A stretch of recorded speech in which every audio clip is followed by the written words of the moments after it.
Chers amis, bonjour.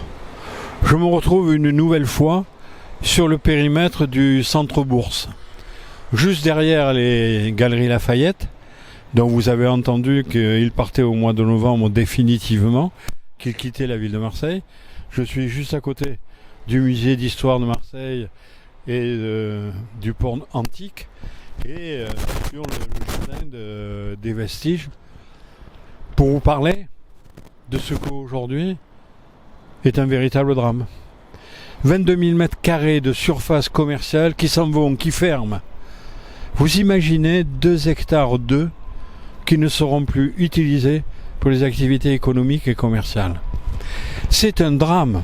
On ne prend pas conscience aujourd'hui de ce que cela induit pour les Marseillais et les Marseillaises. C'est le poumon historique de la ville qui aujourd'hui s'atrophie, se ferme complètement et empêche tout développement pour demain. La paupérisation va continuer, l'insécurité va continuer à se développer, puisque à partir du moment où on libère des espaces, d'autres l'occupent. Vous imaginez 22 000 mètres carrés. Mais ce n'est pas tout. Prochainement, la FNAC, qui se trouve juste un peu plus haut, va partir aussi. Il a eu un prolongement de son contrat de location d'1 an ou 2 pour en fait laisser passer les élections municipales et voir ce qui va se faire. Où l'on voit que les élus actuellement sont en pleine chicaya pour rien qu'ils mettent un peu d'ordre dans leurs arrière-pensées et leurs véritables pensées. Monsieur le maire de Marseille, monsieur Benoît Payan, vous n'allez pas nous dire que vous allez faire de 2 hectares de commercial un centre de loisirs festif pour les associations. Ça ne crée aucune dynamique sur la ville. Ça n'apporte rien de plus.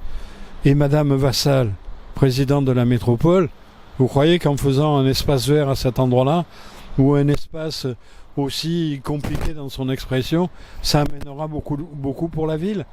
Mais ce qu'il faut, c'est créer une véritable dynamique pour essayer d'enrayer le déclin de cette ville et de créer une nouvelle dynamique. Mais enfin, les Marseillais se foutent de vos problèmes, se foutent de vos chicayas inutiles et stériles. Ce qu'ils veulent, c'est avoir un vrai projet. Alors mettez-vous autour d'une table, laissez de côté vos intransigences idéologiques qui n'apportent rien à la gestion d'une ville et travaillez sous l'égide, sous l'autorité de la Chambre de commerce. Son président, Jean-Luc Chauvin, qui n'est hostile ni au maire de Marseille ni à la présidente de la métropole, pour construire un véritable projet alternatif qui crée une véritable dynamique. Vous imaginez que sur cet espace, on n'est plus rien.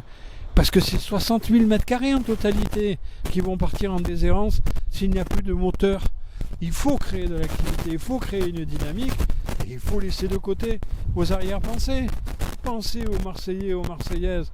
Ce n'est pas en faisant de la politique politicienne des uns contre les autres qu'on va améliorer la vie de la cité. Surtout des Marseillais et des Marseillais. Ce qu'ils vous le demandent, c'est de trouver des idées, c'est de trouver des projets qui puissent relancer la dynamique du centre-ville. Le centre-ville est en train de mourir. Il faut essayer de lui apporter un sursaut, une vraie vitalité supplémentaire. Alors arrêtez tout ce qu'on peut expliquer, tout ce qu'on peut faire. Essayez de construire au-delà de vos différences.